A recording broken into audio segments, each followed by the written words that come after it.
எவ்வளவு சம்பாரிச்சாலும் தங்க மாட்டேங்குது, எவ்வளவு முயற்சி பண்ணாலும் நம்ம வீட்ல செல்வம் சேர மாட்டேங்குது அப்படின்னா, நான் முன்னாடியே சொன்னேன். யார் வீட்ல செல்வம் சேரும் அப்படின்னா, அது அருணகிரிநாதர் முருகனுடைய கந்தர் அனுபூதியில ஒரு விஷயம் சொல்றாரு. "வடிவும் தனமும் குலமும் குடியும் குடிபோகியவா மிடியென்றொரு வாவி வெளிப்படனேங்கிறாரு." அதாவது என்னன்னா, யாருனுடைய வாழ்க்கையில மிடினா வறுமைன்னு அர்த்தம். வறுமை வந்துருச்சுன்னா, அவனுடைய குணம் போயிரும். குணம் இருக்காது.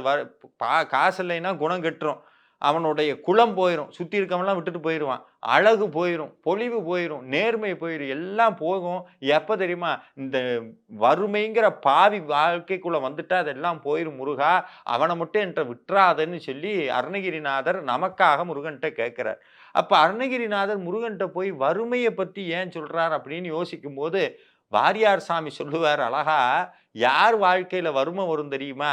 பொருளில்லாதவன் வாழ்க்கையில் வருவதல்ல வறுமை. இறைவனுடைய அருள் இல்லாதங்காட்டித்தான் வாழ்க்கையில வறுமை வருதுன்னு சொல்லுவார். அப்ப வாழ்க்கையில வறுமை வருது அப்படின்னா, அதற்கு காரணம் அருள் தட்டுப்பாடு தானே ஒழிய, பொருள் தட்டுப்பாடு கிடையாது.